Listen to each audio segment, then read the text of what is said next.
I think we'll make a start. We might have a few latecomers coming in. So I'm Sarah Linus. I'm one of the directors at the International Growth Centre based here at the NSE. The International Growth Centre has been working in a number of countries across Africa and South Asia, and we've been working for many years in Sierra Leone and Liberia. And obviously once the Ebola crisis hit, our big focus in those two countries has been to be working on specific issues around the economic impact of Ebola.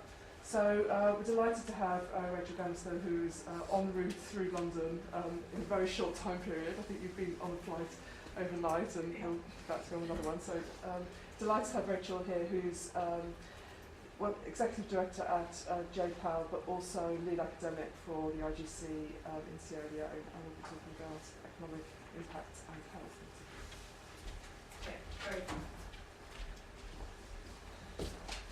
So I've been working in Sierra Leone since 2004. So I've, in a sense, already gone through one rebuilding effort after the civil war there, and that's a bit informed my work.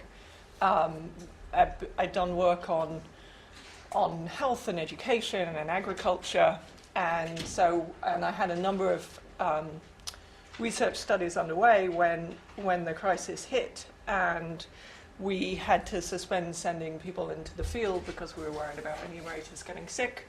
But we thought, well, we've got this research infrastructure, and we asked for support from the IGC to collect data.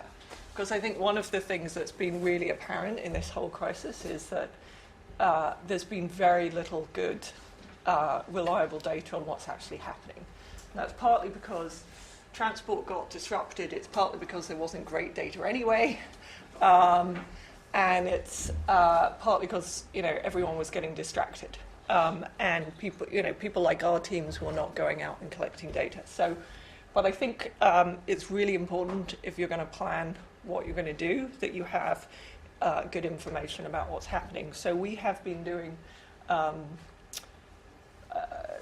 Our team on the ground has been collecting data through cell phone surveys, and I'll talk a bit about that.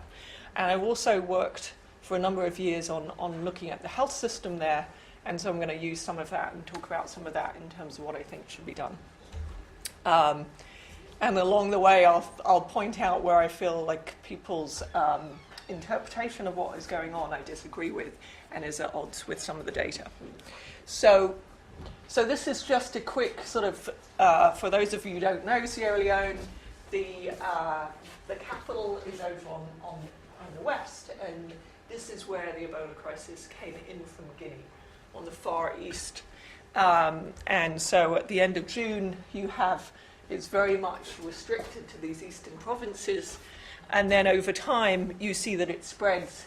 By the end of in August, the government imposed a cordon sanitaire on these two districts. So when we look at the analysis, we're going to be looking at cordon districts, which tend to be districts that are quite heavily hit compared to other districts that at least initially weren't so hit, to see if there's differences going on. Bo is the second biggest town, often sort of seen as the capital of the inland Sierra Leone, and it starts getting hit at the end of the summer, and then we start seeing some cases in the capital where once it gets into the slums, it's very difficult to prevent it from spreading, and then the government comes in and places transport restrictions on a much wider range of districts. And you see western area, the area around Freetown, really, this is where the large numbers of cases are suddenly ballooning. And no longer are you seeing many cases out in the east. I mean, this is total cases. So this is, this is sort of really flattened off. End of December. Again, you've really got the major problems in the urban centres on the west at this point. And just very recently we've seen the first signs that the numbers in Sierra Leone are flattening off, and some progress is being made. So Liberia got hit much worse earlier, and and has seen tailing off, and Guinea is really on the mend, and the very first signs that Sierra Leone, the cases seem to be turning around, have just come. So I'm going to talk about what we found from the data collection that we've done, and I'm going to talk about two different sources of data. One is we had been doing some work already on transport and the impact of roads, and so we've been surveying markets across Sierra Leone in a previous study. So when the crisis hit, we had the phone numbers for people who worked in markets across the whole of the country, so we just reactivated that network. We had a survey, they were used to us calling, so we just restarted it again. So that's one of the things that we could do very quickly, is get data on food prices, because there was a lot of concern. You've got restrictions on transport. When this hits in the summer, it's the period of the hungry season. So farmers have used all their crops from the previous season. The new crops are growing in the field, and they're just waiting for the harvest. And so normally at that time, they're importing food from other parts of the country, but then you've got restrictions, so our immediate thought was, we better make sure that food prices aren't going up. So that was our first, and the good thing about this, one of the things that has been a problem when people have looked at analysis of what's going on about Ebola, is they look at trends over time, and in these countries there's huge seasonal trends. So unless you compare to what was happening at that time in a previous year, you're going to get really confused. So you saw people saying, the number of flights coming in, the number of people coming into the country has gone down in the summer. Well, it always goes down in the summer. I mean, yes, people were not going on holiday in Sierra Leone, although they normally, it's not a major tourist destination at the best of times. But food prices, again, you see very seasonal fluctuations in food prices. It's really important when you look at that kind of thing to factor out what are the normal seasonal fluctuations in food prices. So we were able to do that because we had previous years' data. Now, the second thing that was just released about a week ago came from a labour force survey that was run by the World Bank and Statistics Sierra Leone in the summer, in August. And they had collected data on how much people were working, what were they working in, and again they collected cell phone numbers. So this was kind of quite fresh data, and we worked with the World Bank and Statistics Sierra Leone to call everybody who had a cell phone there and resurvey them in November so that we could compare what had happened between August and November. Now, I'm not going to say that all those differences are due to Ebola, because I've just told you that there are seasonal differences going on. But at least it's better than saying, well, there's this number of people unemployed, and that's all because of Ebola. Like, at least we know what these people were doing and how many of them were unemployed before, so we can do at least some comparisons. So doing the cell phone survey in a country this poor, Sierra Leone is one of the poorest countries in the world, isn't perfect. But it's an awful lot better than just relying on anecdote. So 66% of the original sample had cell phones. That rate is much higher in urban areas. So what I can tell you about is going to be much better quality about urban areas. But it's still, again, we're talking to a lot more people in rural areas than really anybody else is, than any of the other reports are based on. And we get, the big problem with cell phone surveys is people often don't answer the cell phone. We've got 70% response rate, which is pretty amazing for a cell phone survey, especially in these kinds of conditions. And so that gives us 46% overall of the sample we managed to reach. We had questions on employment and agriculture and food security and health utilization and trust.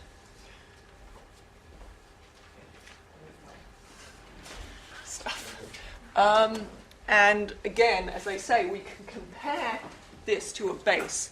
And we have employment questions for the labour force survey, but one of the benefits of working there since 2004 is I have run national surveys on an awful lot of different things. So we had national surveys on trust, for example. So every question that we put in there virtually, we had a comparator for at an earlier stage. I'm not going to go through all of the things that we looked at, but it is online on the World Bank website if you Google, economic impacts of Ebola. So it just came out. I mean, there were some early, pretty speculative reports that the World Bank put out about the economic impacts, but this came out at the beginning of January. So this is our market survey, and you can see it's pretty comprehensive across the whole of the country. We got a listing of every single market and then randomly pulled them in order to survey them. This is cell phone coverage. So as I say, you get very high cell phone coverage in the capital, in Freetown, pretty high in lots of other parts of the country, not very good in Kailan, which is one of the early districts to be hit, only 30%. So, the data on Kailan maybe not as great as in some other areas. So what do we find? So we find that the food prices are following, pretty normal seasonal patterns. But we do find, and this is, I was saying this in September when I was at the IGC Growth Week, and it's continued to be the case, that we do see lower numbers of agricultural traders for some products and some months. Not all products and all months, but there are definitely some gaps there. The other thing, which nobody was really picking up on, was this was a very unusual rainy season. So this is rain-fed agriculture, so it's very much dependent on the pattern of the rains, and the rains were very late. They started at the normal time, but they just continued very late. So the harvest was delayed significantly. And this is a country that's so poor that if you delay the harvest, you're sort of waiting to eat until the harvest comes. So that was definitely an issue, although it's not one that's really been picked up on. It's not quite as sexy as the people in their Ebola suits. We found very little evidence that agricultural production was being badly hit. Now, we don't have data on agricultural production exactly. We have data on have you finished with the harvest? If not, why not? And to be honest, I've tried doing national agricultural production in Sierra Leone in previous years. It's very hard. And I don't think we'll ever know exactly what the agricultural production is going to be in Sierra Leone this year, because in some of our surveys, only 10% of farmers sell any of their rice crop. Rice is by far the predominant crop in this country, so you're really talking about subsistence agriculture. So if you grow the rice and eat the rice, it's quite hard for anyone to really know how much of it was grown. And people, a lot of the statistics that are put out about harvest tend to be based on kind of models of what was the rain like this year, rather than really knowing how much people produced. But from what we haven't seen, our survey doesn't show huge problems in agriculture. But what we see is huge problems of employment in urban areas, and not different between cordoned areas or areas that have more Ebola or less Ebola. In particular, non-farm household enterprises in urban areas are the people who are being hit. And if you think about it, that makes complete sense, because for two things. One is the government restrictions to try and prevent the spread of the disease are going to hit these people badly. So what are the restrictions? Well, in the summer they forbade the opening of any bar in the country. So all bars were closed throughout the entire country.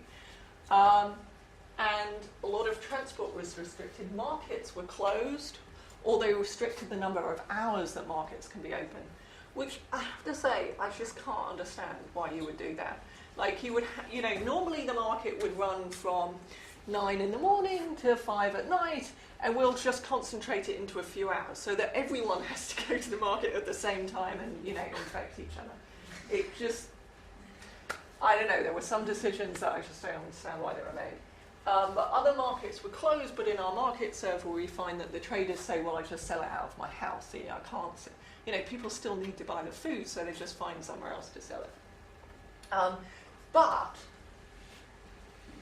there's less. But the other big thing that's going on is uncertainty and people being scared about what's happening in the future. What the natural reaction is to not spend on any discretionary items. So you don't buy a snack when you go to the market. You don't have your hair done. And these are what the informal enterprises are doing. They're, providing the drinks and the snacks and the services and all the things that people cut back on when they're scared and nervous. We find very high food insecurity. It's actually quite hard for us to tell how much of that is due to Ebola because,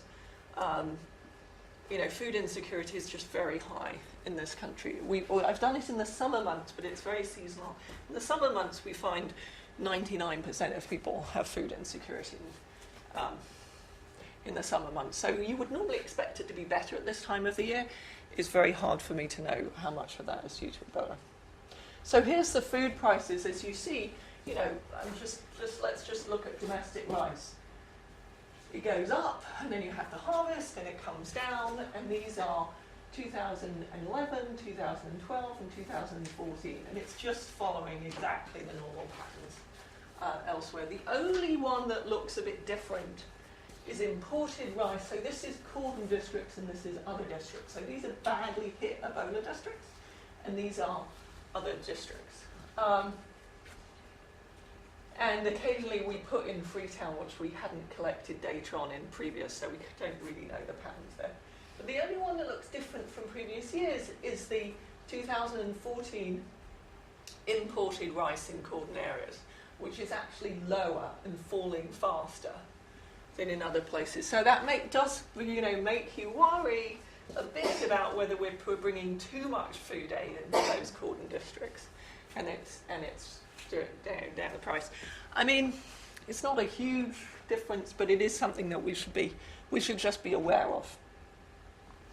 Now, while the average price, there's average prices and then there's outliers, right? So average prices are very similar to previous years, but we do see that there are more outliers. So there are some markets where there are some problems.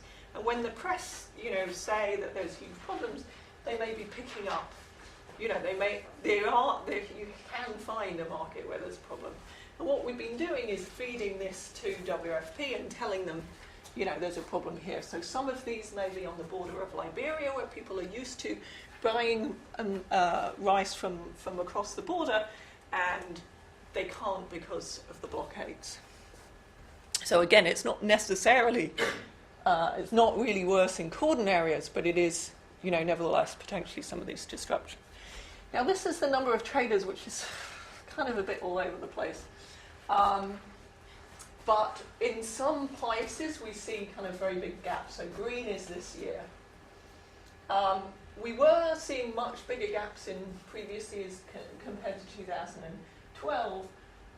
But now we've put in 2011 data, it doesn't look quite so bad, except when you look at palm oil and Gary, where you see, which are more processed items, and here you see the number of traders selling these items in the market is much, much lower this year than in previous years.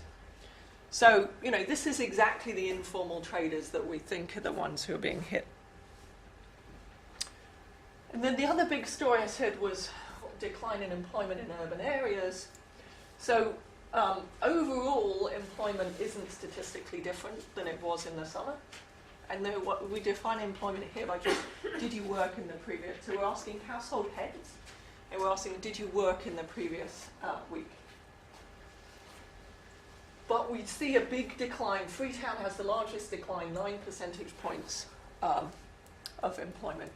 Now, there are other, there's a report out from the World Bank in Liberia that has much, much bigger numbers than that, which may make you think that 9% decline is small. It's not. This is way worse than the financial, than the big recession in the US, right? So, a 9%. The problem is we kind of get used to people, throwing very big numbers around. And then when you have something reliable like this, it might look small. But this is not a small decline in employment in a country with no safety net, basically, other than an informal safety net. Ebola, so we were very careful to not prompt people about Ebola, but only, we didn't phone them and say, are you worse off because of Ebola? What we did was we said, did you work last week? What did you do? In the summer you said you had a business. Tell us how that business is doing. And, if you're not working, why are you not working? Well, when we asked that question, 20% of people, unprompted said it's because of Ebola. Interestingly, there's no difference between whether there's a lot of Ebola in your district or not. So this is about sort of the nationwide impositions of controls. As I say, bars were shut everywhere, and it's about fear, which is everywhere, and it's not related to the number of Ebola cases necessarily. So now the number of people employed declined in Freetown, but the number of hours worked declined also in other areas, and to some extent in rural areas, which is a little surprising. Although when we tried to look at this in other years, we've also seen some declines in that same period. So as I say, non-farm household enterprises are amongst the worst hit. We find the number of enterprises not operating have gone from 4% to 12%. And a third cite Ebola as the reason. Average business revenues have shrunk by 40%. And one thing it's important to notice is so this is, this pattern that we're getting is these non-formal businesses, non-formal urban businesses are really sort of where the issue is. And non-formal urban businesses are primarily run by women if you just look at the data and, over time. So we don't see, because we're talking about household heads, we don't see a significant difference between household heads that are run by women and household heads that are run by men, because we don't have that many women household heads, but we know from the August data that the people who run these businesses are primarily women. So agriculture seems to be hit more by late rains than by Ebola. I said rice is the biggest crop. Well, 93% of households of farming households grow rice. In November, a lot of them still had rice in the field, which is pretty late. But overwhelmingly, they said it was because of the rain. And I think we had maybe 3 people say that it was because of Ebola. Now, some people have worried about whether people are willing to hire outside labour because of Ebola. Maybe I don't want to hire someone to help on the farm because they might be infected and they might infect me. That's hard to judge, but we don't know how many people normally hire outside labour, but we do see that more than half of people are hiring outside labour. And if you say, what are the constraints on labour, where they talk about constraints, they just say, I don't have enough, I haven't harvested all the rice because we don't have enough labour within the family. They talk more about family constraints. And that's really normal. I mean, the whole farming system is designed so that you have the crop mature over time because you don't have enough labour, so you want to harvest it over time. You don't want to have it all come at the same time. As I say, a lot of people reporting that they're eating less preferred food or selling assets or doing something to be able to eat regularly. I mean, this is... When I first started working in Sierra Leone, I was working district in Bombali, and 60% of the population were food poor, which means that if they spent every single cent they earned on food, they would still be malnourished. So you just have to kind of understand that food insecurity is just really normal and very prevalent in this society. So I'm not saying that I can't tell you how much of this is Ebola related, but I can tell you it's a major problem all the time. And it's kind of sad that it's only when Ebola comes that we care about it. Well, not it gets more attention than before. So what can we do to relieve some of this burden? If the message we're getting from this data is that it's about the non-formal urban sector, and that it's therefore potentially mainly coming through lack of confidence, well, then you have to restore confidence. Now, the exchange rate is depreciating, which doesn't help with confidence. You need, the government can spend money, but it also needs to be very transparent and consistent. Like, we have to be consistent about our pronouncements. So a big announcement of aid followed by inaction is not what you need to restore confidence, right? We need to deliver on whatever we say we're going to do. The only groups that kind of really reach these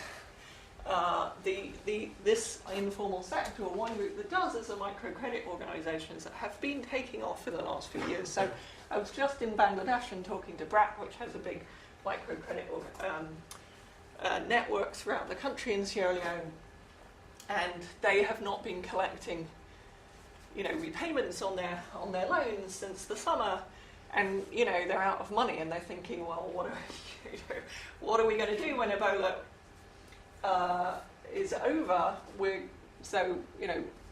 I think recapitalising those organisations so they can go out and start lending, and not having to reclaim from these. How can you reclaim from some of these businesses? It's going to be very hard. I think reassessing some of the restrictions. I'm not an epidemiologist. I don't know what the health effects are, but that seems like it's certainly having some economic implications. And the first, I think, that is exactly what's happening at the moment. So I think there's some announcements coming, either have come today or are coming, that may ease some of those restrictions.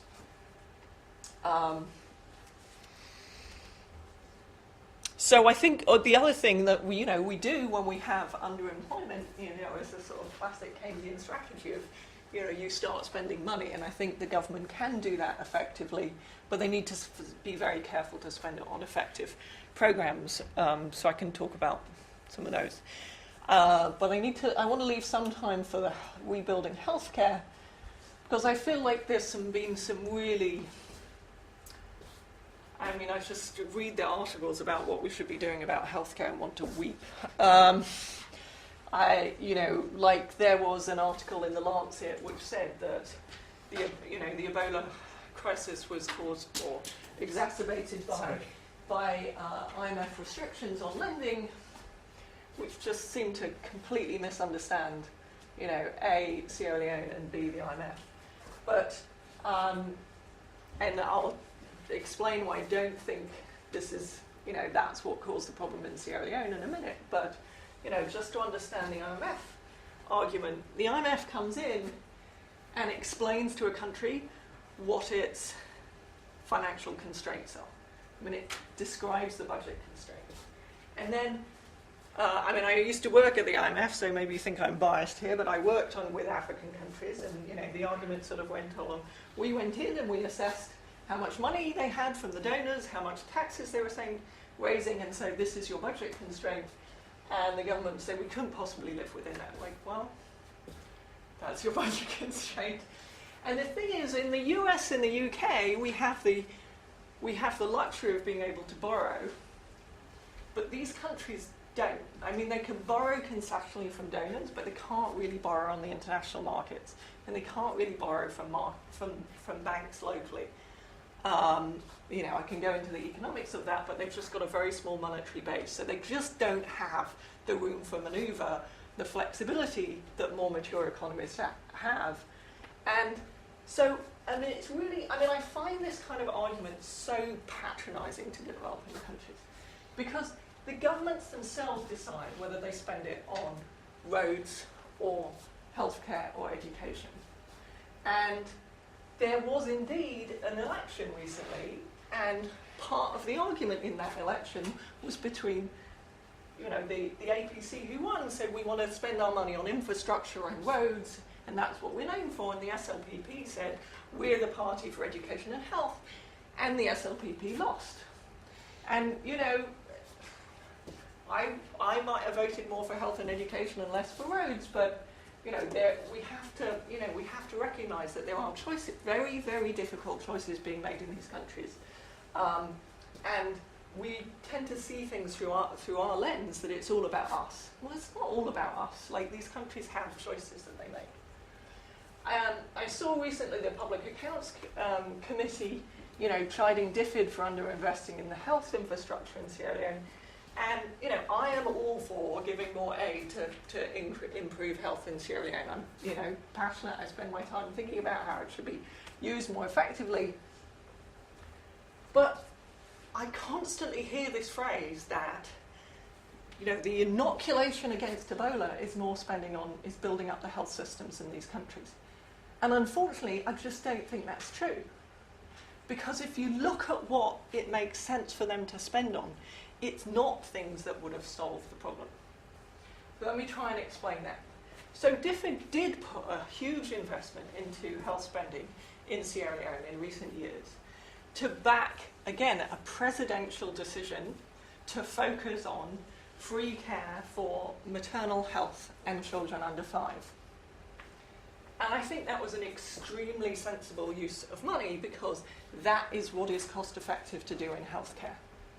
It's, malarial bed nets, it's ORS to deal with diarrhea, and it's increasing vaccination rates. And they've actually been quite effective at improving those very cost effective treatments and prevention programs. None of that would have helped prevent the Ebola crisis, because what do you need for Ebola? You need testing facilities, you need inpatient beds. And most of the time, that's very expensive and not very cost effective for these countries. And we're failing to understand that there's a trade-off in the long run about what these countries spend their money on health. And I don't, if we run around now saying we've got to prevent the next Ebola outbreak by building more inpatient hospitals, we're actually going to have more deaths. Because more people are dying in Sierra Leone from malaria and diarrhea as we speak than are dying of Ebola. And if we think that it's because of lack of spending on the healthcare system that is the problem, we risk then shifting health spending to those things like inpatient beds, which, while we have the luxury of having them here, if you're that poor a country, you have to make trade-offs, and we have to accept that that is unfortunately the case. The other thing I want to talk about is the lessons from the post-war rebuilding. So this is from national surveys that I ran with the government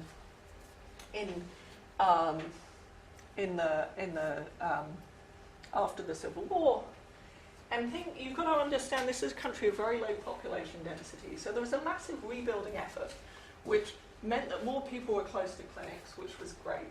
And the other thing they did was, because they'd lost a lot of people and healthcare workers had migrated, they increased the staff. So you see this massive increase in the fraction of staff positions filled. So, every clinic was meant to have this kind of a nurse and that kind of nurse. And in 2005, just after the war, only 0.6, at least 60% of those positions were filled. And you see a big increase in the next 3 years as they filled all those positions. But then we did random checks on those clinics to see if they were open. And though you've hired many more staff, the percentage of clinics that were open was flat. Because a lot of those staff were then not showing up to work. Which again says just spending money and just filling positions is not really all you have to do. You have to worry about governance. The other thing that you've got to worry about is that in this very dispersed population, you build more clinics. There aren't that many people around, so often there aren't any people in these clinics, and again, it's quite expensive. So I really think the solution is not just, again, I wanted a week when I was talking to the director of planning at the Ministry of Health, and he said, well, the WHO is saying we have to get our healthcare ratios back up in terms of trained people to numbers of population. I think, well, you don't want to repeat this, guys, where you hire more people and they don't show up to work. So I think I've said most of this. There have been efforts to improve governance recently in Sierra Leone, and some of those were paying off, and we've seen as performance-related pay was introduced, and we have seen there was an interesting randomized evaluation of a program to make clinics more accountable to the local population, which seemed to be very effective. So those are the sorts of things that we should be thinking about. We should be thinking about community health workers who are based in the local population, who do show up to work because they're just, they're there. The higher the trained person, the less likely they are to show up to work. So possible things that we can do. I think, we're seeing administrative data from the Ministry of Health saying people aren't going to clinics for other kinds of healthcare. And there's evidence from other places that small incentives for immunisations can get people, small nudges can get people back into clinics. At the moment, clinics are only seen as places for mothers and children because the free healthcare and the focus on that. And that does mean that when something like Ebola hits, men aren't used to going to the clinic. It's not really seen as for them. At the moment, there's fees charged on drugs at local, and we're working with the ministry to, think about that beforehand. And I don't know this is exactly right. We were just kind of doing back of the envelope calculations in July as we toured some of the clinics, and we estimated it was about $200,000 a year they were collecting in fees on drugs. I mean, why bother, right? You could give them for free, and even if that increased utilisation 5 times, it would still be nothing. I mean, really small amounts of money that are dissuading people from going to clinics. A whole class of people don't sort of go to clinics because there isn't much for them. And there's huge governance issues when you say, well, malaria treatment is free, but these other drugs aren't free, which is the current system. Well, that's horrible for accountability. Whereas if you say everything is free, it's much easier to enforce that. And for you as going into a clinic, you say, no, I know that everything here should be free. You can't be charging me for anything. So we see a lot of informal fees. But it's very easy to sustain that when you have complicated rules about who pays what for what. Whereas if you just say it's free, it's much easier to sustain it. And the other thing I'd say is, given the way that given the dispersed rural population and these clinics that are empty half the time, a community health worker program, I think, is really the way to go. And there are programs like that, but they're very there are different programs in different parts of the country. And finally, there has tragically been a loss of healthcare workers during this outbreak. But let's not just go back and think about, we've got to hire more nurses and more doctors. Again, you constantly hear in the media reports, well, they had so few doctors. Yeah, but the vast majority of people never saw a doctor. That's not how they get their healthcare. Even training nurses is going to take a long time. So we've got to think a bit more innovatively about who does what within the healthcare system. What do you not need a fully qualified nurse for? And how do you train for that? And how do you recruit for that? And there's been some very interesting work done in Zambia, funded by the IGC, looking at how recruiting the right person is so much easier than recruiting the wrong person, then trying to fix their motivation afterwards.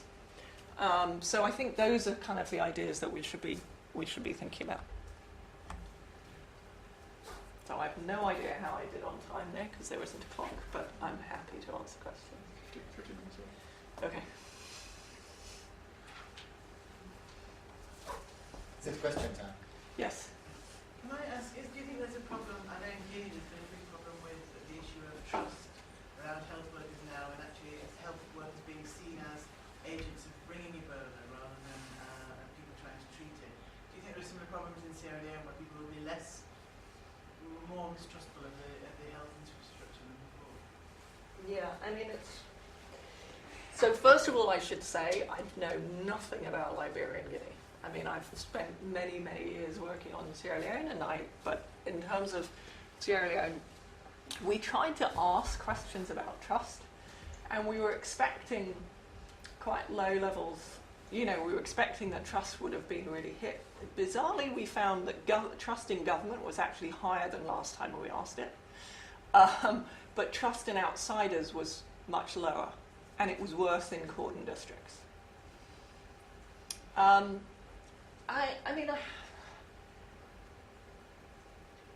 There already was a problem with trust with health workers because of this problem of informal fees.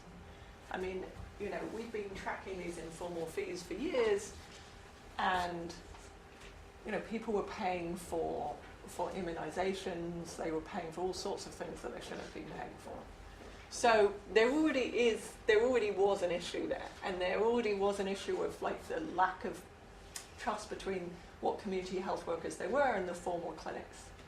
So in all of these, there's this kind of power dynamics and that you have to be really worried about, which is why I think the community health worker program is the way to go, because that's someone from the community who can helpfully build a link to the formal system, which I think is terribly important. But it's got to be managed well, because if they then aren't getting on with the clinic, that doesn't help build the trust. I see that person as very important in building the trust to the formal healthcare system.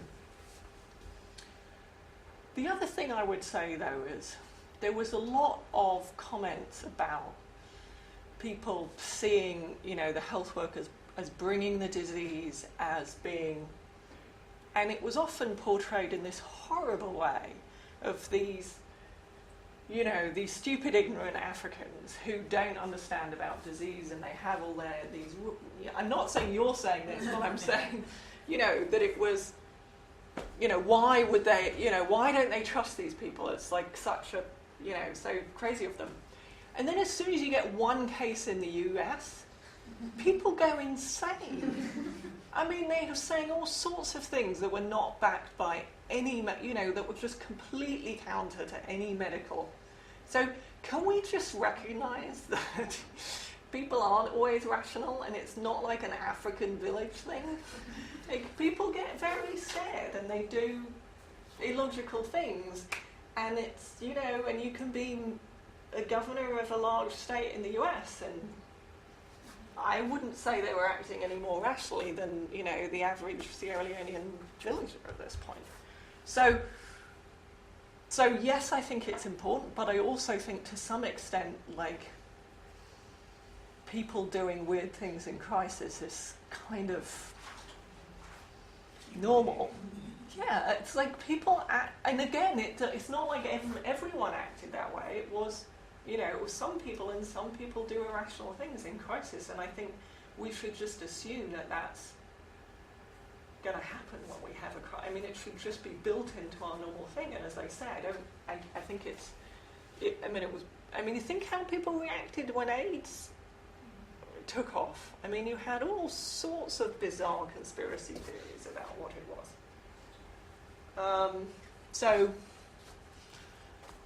is it, yes, it will take time, but I don't think it's so unusual in a sense. Other things, other people said worried that it took off in an area of an opposition stronghold, and there definitely are these tensions about, but again, whether the government would have been better at moving faster if it had been in their stronghold area and they would have been trusted more. But I actually think the messages that were going out, it wasn't so much that people didn't listen to the messages. I was there in July, and the messages were incredibly badly timed. They just were not thinking about human psychology the way the messages were going out. Yeah. I'll just come back on the issues of protocols, for example. I know way back almost, this protocol 4, for example, WHO, with the protocols for assessing whooping cough or what do you call it, cholera, for example. There are protocols for that, which is very much akin to spread of an outbreak. And much more specific again, in Kenema, there is also the Lassa Fever Center there, which over the years, I mean, Lassa fever is very much akin to the Ebola outbreak. I mean, consequence, clinical side of it. But what went wrong? I mean, surely there could have been a replication of that in curbing down the Ebola, because I live in Australia, I'm Sierra Leone, and I know that there is no way we are very capable of working with correcting a situation has happened, i.e. not on the cure side of it, but there should be much more emphasis on the prevention side of it. So you see, if the protocol was applied in the first instance by WHO, it could have stopped on the border before it got into I mean, I think town. Yeah, I think there are lots of things that went wrong. I think, can find lots of fingers. The main one was that people just did not take this seriously between March and July.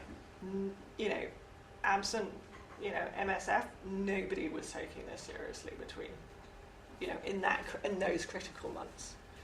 And I do think that, from what I was saying before, these countries were rightly focusing on, on sort of very basic prevention, and they weren't really equipped to handle this, and they didn't get much support. And I think that's one important lesson. But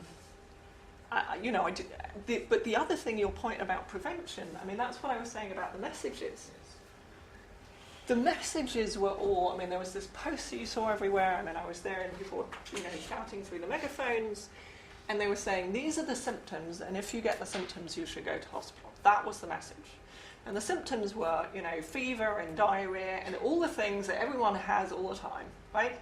And he was saying, and that was the message. And I was really struck, and nobody was saying, I just did not hear anyone saying, stop going to funerals. Saying, these are the 3 things you need to do to not get infected. That was not the message. The message was, if you have a fever and vomiting and diarrhea, you probably have Ebola and go to the clinic. And by the way, there's a 90% death rate. Yeah. That's what I mean about complete lack of understanding of human psychology. Why would you go to the clinic when it's a certain death sentence? And it wasn't, the phraseology used by the WHO is up to 90%. In other words, they knew it wasn't 90%, but they wanted to scare people. And I just think that's not understanding human psychology.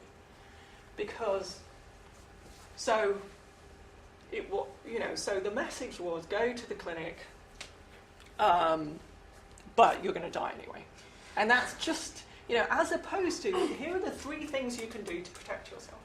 Now, Nanny was there with me working with IPA, and we had, in the early stages, we had teams of enumerators going out and still collecting data, not in the worst hit areas. And we had a training for all of them for how to not get infected when they went out. And I then passed that to, when I went out of Freetown, I also had to go through this training. And it, had some very simple steps that you take, explain how you got the disease and what you could do to reduce your chance of getting infected. And, I then shared that with all the staff at IGC. And then it was extraordinary because they had not heard this message before. They had not been told how to prevent getting sick.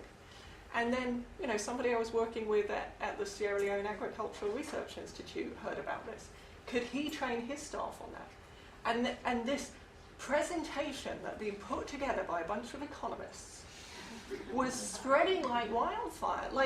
Why were we doing this? Why wasn't somebody else saying? And why were the messages on the radio saying, if you have fever and diarrhea, go to the clinic and you'll die, instead of don't go to funerals, when I told staff, they were like, really? That's a problem? They're infectious after they're dead? Now we know all of that, but that was not what was being said between, March, April, May, June, when this was taking off. Or even, this was late July, when I was telling very educated people and they had not heard these messages. So, yeah, the prevention just got lost. Sorry for the rants, but it's just so criminal. Yeah. Can I ask a question about the response? Not the response to Ebola, but more the response to your research and to the fact that it is a bigger problem in the markets and all the rest of it. I work for Merciful, which is an NGO working in Liberia, and we recently did a similar but much smaller and less formal assessment of the economic implications in Liberia.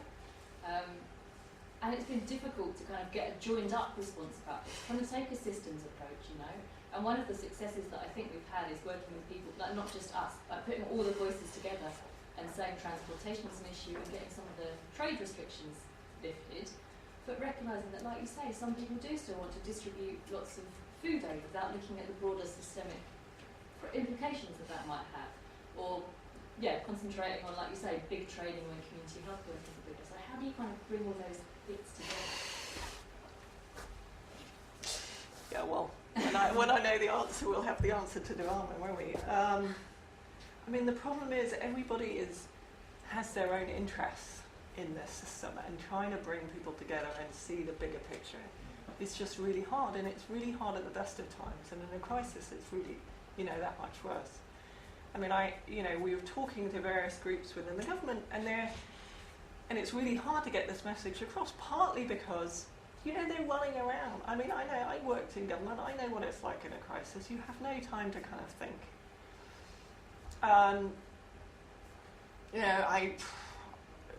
I just try and, keep saying it to as many people who are working on this as possible. And, sometimes the message is unwelcome, because if your thing is to give out food aid, then someone's saying, actually, average prices are falling exactly the normal seasonal patterns. Well, you don't really want to hear that.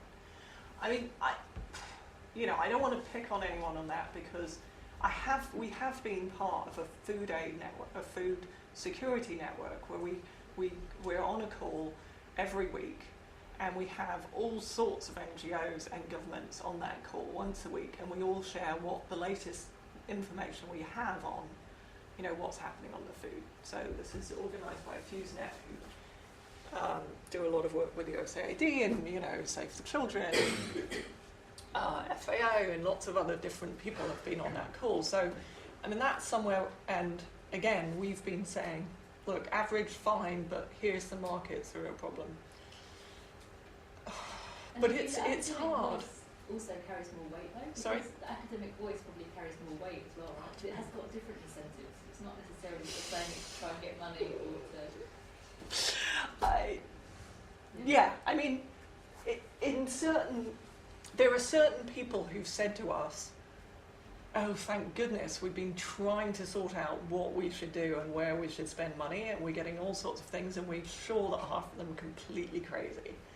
And, thanks for bringing some kind of clarity. And it's true that we don't have any, we don't have any skin in the game and, financial interests. And unfortunately, many people do, even if it's within government. They're working for particular ministries or... and then there's something about the psychology of crisis which is a bit unhealthy. So, and it's quite hard to be heard in a crisis situation. I mean, the other thing that kind of makes me mad is then everyone's like, oh, Ebola's, a big topic, so we'll come in and have something to say. Or, I've worked on HIV, so let me tell you. Yeah, but you've never been to West Africa. Please. So I really, what I really hope is that we can just keep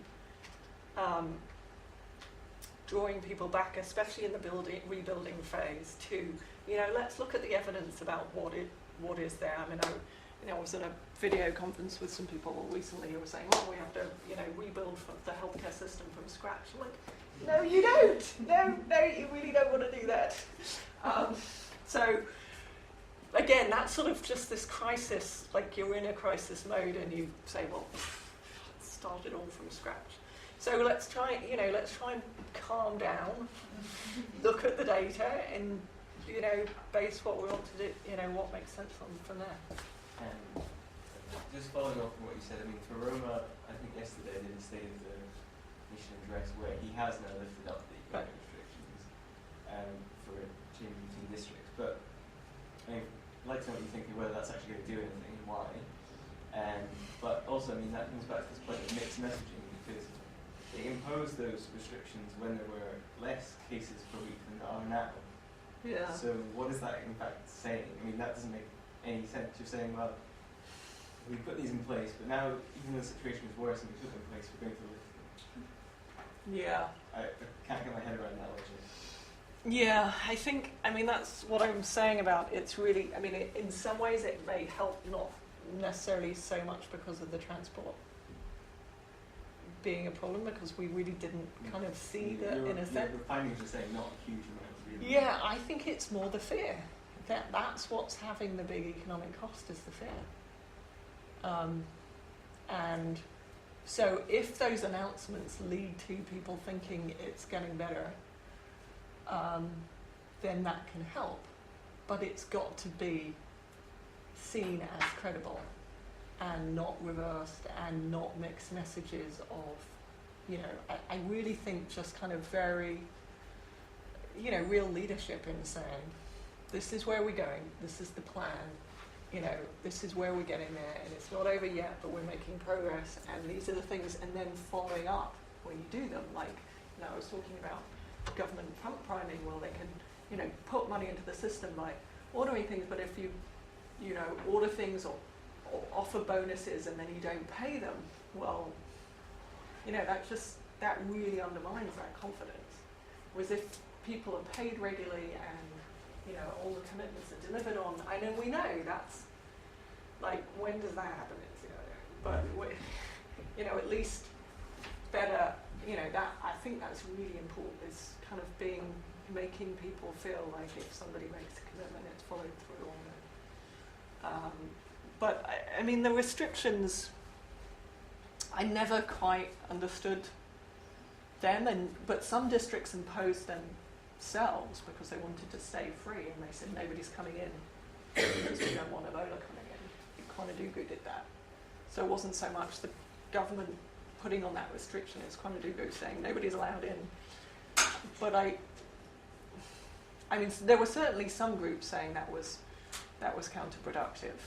But when I tried to get a sense, you know, from the medical community about, you know, whether it was helpful or not, it didn't seem to be a very consistent story. But I agree, kind of being able to explain what you're doing and make it credible is sort of half the battle in a sense. If I could just draw on some experience, like the civil war that we had. Bo was the one city that was actually not overrun by rebels. They've been there a couple of times, but they left. And if you look at the community there, you could see the reason why. They're a very close-knit community. And they practically know everybody there. So strangers come in, they will know about it. But this is where the concept of the correct training had the most impact. I don't touch strangers, don't do this, and the Bo community would follow that. And this is why today they have the lowest instance of Ebola, or even at the time of the rebel activity, the most stable town. So it's more on pushing the message across. Yeah, I mean, I've also heard they have good. Yeah. I saw those posters myself, and they're ridiculous. We all had that up the area. Just go to a restaurant there, you have a diarrhea. You know, so. But like, why? Like, I don't know. Maybe you're a health person, but I'm not a health person, and I'm looking at that and I'm thinking, this doesn't make sense. Like, why? It doesn't. Anyone? Like, why don't people realize that? I think I like your realization on the number of clinics and personnel that does not translate to expertise. It's never been the case. And we keep on telling them it's not the number of clinics. It's actually who's going to be the one to do the job in a vocational way and be responsible for what's going on. When you look at the health sector, there's one part you missed out on the health sector. Would you believe it, 80% of consultations between a patient and a health sector is not done in any of the clinics, nor the doctors, but of the pharmacies. Yes. The pharmacies are dispensing 80% of these Yeah. medications. And the funny thing is, the pharmacies, hardly anyone, I would say not hardly, none of them have got a pharmacist there.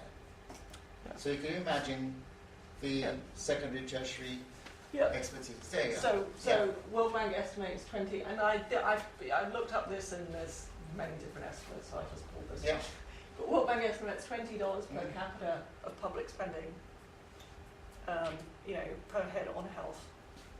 $80 of private Four spending, times. and that's what it is. Yeah. Pharmacists, peddlers. We asked about traditional healers in some areas, a lot of traditional healers in less, but yeah, They've gone unqualified. down a lot. Yeah. Unqualified sort of dispensing of Western medicine. And your $200,000 that's collected annually, I don't think that's correct. I think Oh, that's sorry. At the GP at the lowest level, there's more is collected from hospitals. That's right. at then the those- yeah. local. But I think a lot of it is being kept and not Oh, yeah. So I'll multiply that by 1,000. No, but the question is, if you're the government and you abolish it, how much money you're going to lose? Not very Indeed. much, because you're not getting it anyway. Yeah.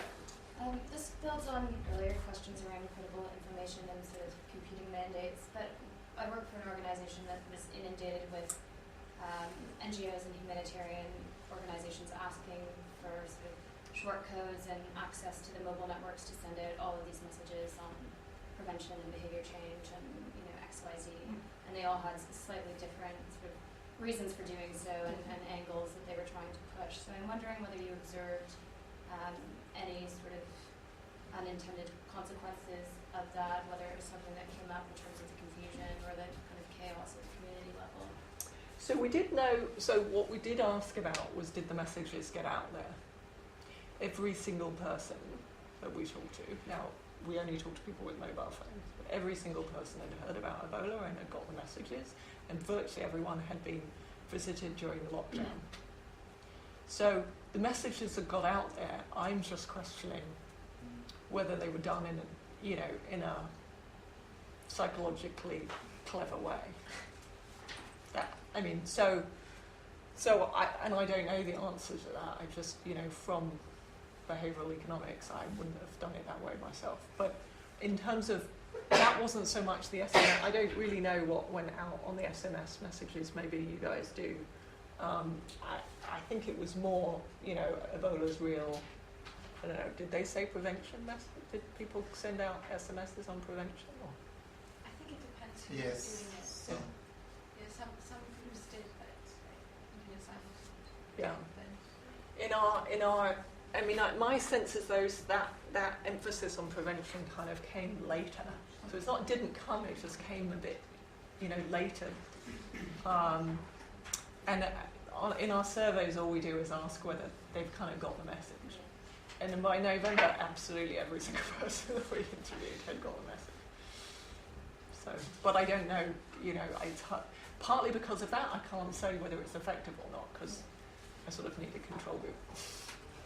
Yeah. Do you think that there's, based off the experience that's happening now with Ebola, do you think that is there an organization that's taking kind of a global leadership role in terms of trying to understand lessons learned from all of this in terms of, in the case that there's another crisis or it goes to a new country, what are the best practices, what should be done, what shouldn't be done, how to mobilize across different organizations, donor agencies, etc. So virtually every crisis, there's something that comes out afterwards that says that we need to coordinate better in crises. So I'm sure somebody's doing that. There were a lot of networks trying to coordinate. I mean, lots of people tried to, wrote me into various networks and say, can you write little things about what you're doing? I'm like, if there's a network on data, I'll talk to them, but I'm really not doing intervention. So, but I did, join this network on food security because I felt like I had something. So there were attempts to do this. In terms of the learning about, I feel that some of the bigger lessons are about learning about what you do, sort of more on the health side. Like I was saying about the messaging. And I don't, to the extent that I'm hearing people talk about that, I don't agree with what they're saying.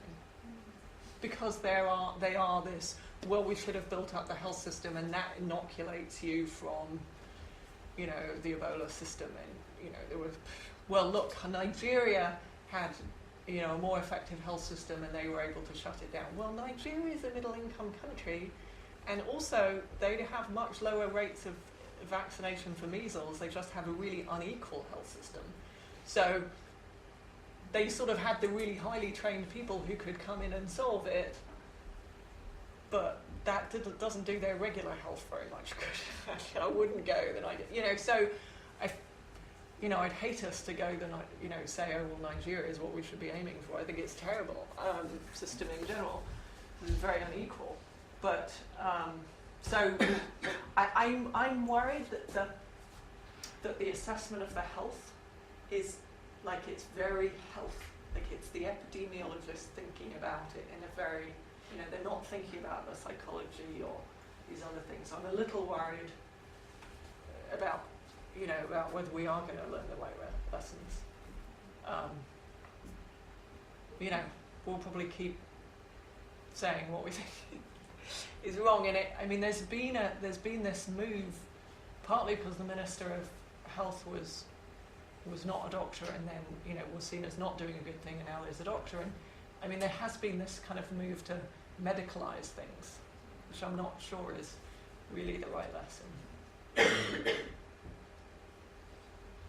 But yeah, we're over. So thanks all for coming in. Thank you.